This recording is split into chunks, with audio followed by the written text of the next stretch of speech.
Yo, what's good YouTube? In today's video, I got y'all the new top 5 overpowered meta loadouts you guys need to be using. So if you enjoy the video, let's break 200 likes, subscribe, notifications turned on, and let's get into it. So for the first gun today, I'm gonna be going over the Ames 85 or Amy's 85, whatever you want to call it, doesn't really matter. This is a very low recoil, very manageable AR to use, and I'm sure everybody's got it all ranked up. So it's really nice that this is actually technically a meta AR. So first thing we're gonna do is we're gonna go into the magazine section. We're gonna throw on extended mag 2. This is what you guys should be running, 8 times out of 8, 10 times out of 10, 24/7, whenever you're using this thing, you should be using extended mag 2.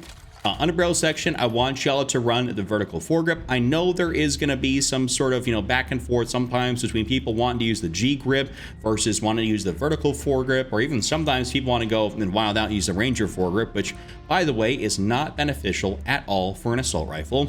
The G grip, I've seen some people try to use it. It is not better than the vertical foregrip. It's not going to do you any more benefit. So I'd recommend just to exclusively build this for longer distance. It is not worth it to build this out for anything closer range than, long distance. Barrel section, I want y'all to go ahead and run the gain twist barrel on this thing.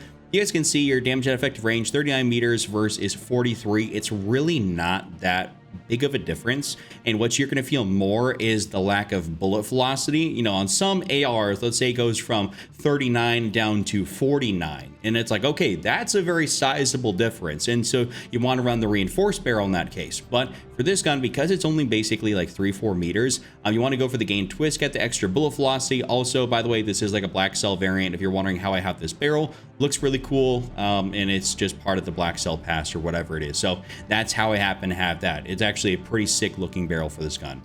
Now in the muzzle section, I want y'all to go ahead and run the compensator. This is an AR where you have to run a compensator. It's not something where you can go ahead and get away with run like the mono suppressor, unless you really just feel like dealing with an extra bit of recoil at ranges in which you should be hitting shots.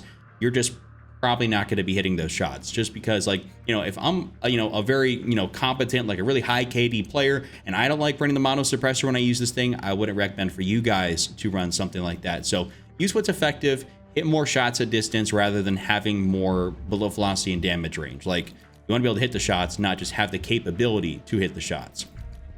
After that, optic section, what you guys want to run is most likely like a Volzinski reflex. If you're going to be playing something like Rebirth Island, this also is just a very low recoil AR in general, so you can definitely get away with going down here and run something like the Willis 3 times, Jason Armory 2X. Those are both perfectly acceptable options to run, and sometimes people like going down here running the R&K multi-zoom. I personally don't like it, but I'm just throwing that out there. That is a viable option, as it is a 3 times. Don't ever recommend going into the 7 times, because that's just way too far for an AR. Like, that's sniper rifle distance here, fellas. We don't want to go for a 7 times. So you can use the 3 times, or you can just go straight up in here for the 3 times, which I believe is a clear optic of a 3 times anyways.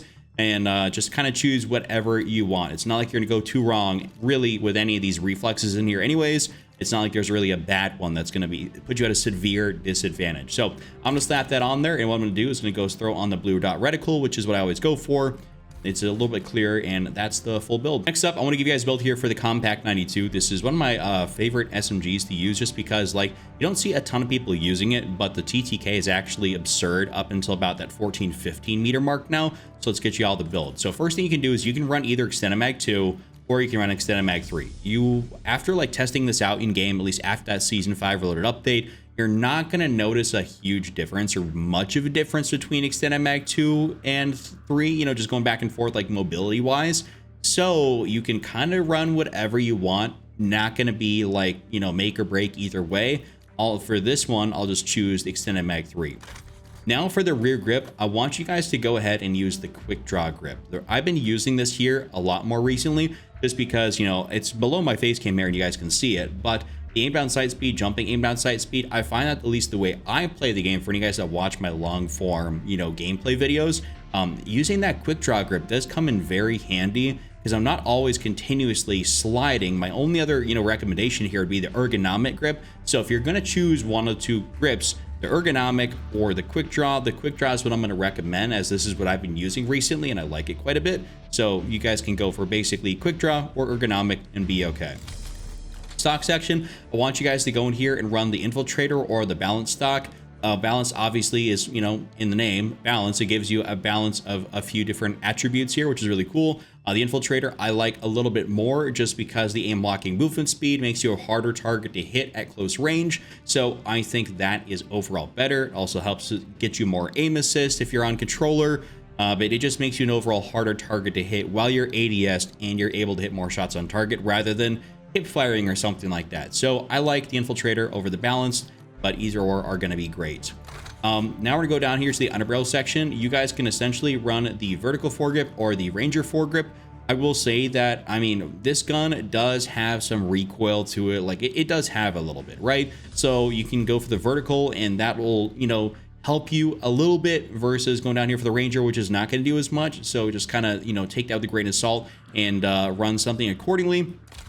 And then the barrel section, I want you guys to go in here and run the integrated suppressor barrel, as this gets you out to 14.4 meters of damage range versus the long barrel, which is totally acceptable, by the way, gets you out to 15 meters. So you'll technically have that fastest TTK up to 15 meters versus 14.4. Are you really going to notice it? Most likely not. Also, this does get you bullet velocity, gets you a suppressor, so it keeps you off the radar. It's nice, almost like 3-for-1 attachment, and it's really solid. So you guys can go ahead and run that. And if you want a little bit more help in the recoil control department, take off the stock and go to the fire mods and throw on recoil springs, and that'll be a great build right there too. Next up at the number 3 slot, not really kind of giving you guys this in like any particular order, but the Kilo. This is without a doubt like the best long range AR to use in the game right now. Really happy about that. I like that the Kilo is really solid. So let's help you guys build this thing out. First thing, magazine. Extended mag 2 is the way to go, not extended mag 3. We don't do that. We don't go for the extra 10 rounds of the mag for that big old drum. We don't need that. The reload's actually wicked fast on extended mag 2, which I quite like.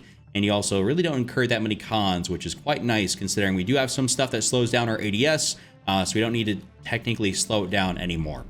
Underbarrel section, I want y'all to go for the vertical foregrip. This is pretty standard. Always go for this on a Kilo. Never switch this out. There's basically no gun in the game where a G grip is going to be better. I'm just telling you straight up, like from a in-game feel point of view, from a statistic point of view, like there's nothing that's going to be better than a vertical. Barrel section, I want y'all to go for the reinforced barrel. It doesn't matter if you're playing big map like, you know, Verdansk, or you're playing Rebirth. The reinforced barrel is indeed the move. I mean, you can technically go for the gain twist. 45 meters of damage range is actually really solid out of a gain twist barrel, but this, it gives you 56, which it's like, that's really good. And the bullet velocity is not hovering just around 1,000, it's 1,131. So it's better in general categories by the sense of it's got over average bullet velocity for a reinforced barrel, so it's above average, and the damage range is actually really, really good. So it's like, why would you not go for this? Muzzle, I want y'all to go for one of two things, one being the compensator. If you want to have this thing, like you're playing Rebirth and you're thinking this thing is going to have 0 recoil, you want to go for the compensator. If you don't mind having a little bit of recoil, but of extra range, this is what I'm going to go for. It's going to be the mono suppressor. You can see now it boosts me out to 61, essentially 62 meters, and 1,357 meters a second in bullet velocity, meaning I'm going to be taking people out wicked fast. I have crazy good damage range. Like this right here is the move. Like you'll absolutely fry people. I got so many, you know, comments, procs chat in game where people are like, what did he hit me with? And it's like, just the Kilo, boss. Like that's really about it because it downs that fast. So slap basically, yeah, compensator, mono suppressor on. I recommend probably mono suppressor, by the way, for Verdansk, and then you'll just run a bigger optic, but I'll show you guys that. So optic section, if you're playing something like Rebirth, you want to just probably go for the Volziski reflex. That's what I go for. Obviously blue dot on that thing and you'll be good to go. And if you're going to be playing Verdansk, want a little something better, throw on like the 3 times, and that will kind of be like built-in recoil springs, so to speak. Like it'll help you with the recoil. So even though you don't have that compensator to help with the recoil, you have the optic, which will help. It's at 30%. It's actually right narrowly above my face cam, but it helps you 30%, which is really good. So that'll be like your long distance, like this right here, long distance Verdansk setup. If you're playing Rebirth, going for something like this, that's all you got to change. All right, at the number 4 slot here, I want to give you guys a build here for the FJX Imperium, since I'm sure a lot of you guys have this, and it's got to be leveled up by now. It's like an MW2 sniper, right? So y'all should be using this because it's really solid, and it's got a great damage profile, great bullet velocity, kind of any and all the above. Like you really can't go wrong when using this thing on Rebirth or Verdansk, so I like it quite a bit. So first thing I'm going to do is I'm going to go down in here and let me preface this. You can run the base optic. You can totally run that, and that is perfectly fine. And that is like, that's acceptable. And then you can just use whatever the optic attachment is for something else. But I personally like to actually change out the optic a little bit for this Choreo 13X VRS. It's a nice 7 times magnification. I know it slows you down a little bit, but I do really like the way it actually performs. It looks beautiful. Like it's such a nice sight to look down. So you guys can 110% and go for this, or you can go for no optic and just use the base one that comes on the sniper. I think it's like an 8 or 9 times, something like that. So I like to use that. Muzzle section, what you guys want to go for is a suppressor that increases your bullet velocity and your damage range. Basically, you can just use the VT7. All of these suppressors in here, ever since that BO6 Warzone integration, when we had, you know, obviously we have 29 options for suppressors. And in Black Ops 6 weapons, we have 2 options for suppressors. So they kind of essentially dumbed it all down and made them do the exact same thing. So you can essentially run the VT7 and or any of these other ones that say they do damage range and bullet velocity, and you'll be fine. So I just choose the first one because I don't really care, and it looks fine to me anyways. Barrel section, I want y'all to go for the first barrel in here, the Fahrenheit 29. This is the move. You don't really have to go for anything else in here. Don't go for any of these other ones. Not going to be beneficial. Just go for the Fahrenheit 29. It is the most beneficial barrel to run on this sniper. Now we're going back here, and you guys can run a variety of different things. Honestly, there's a few different things in here. One of them being like a stock. You can go down here and run, you know, the kilo tac stock, which is going to be what I like to choose, just because I want to be a little bit faster. I'm not sitting back, you know, posted up, right? Like if you're sitting back posted up for distance, then maybe run something different. You don't need to run this. Run something for firing, aiming, stability. Like maybe this right here. This would be a good option, because this is probably your super long range stock. But for me, if I'm going to be playing with this slightly aggressive, I want to go for the kilo tac.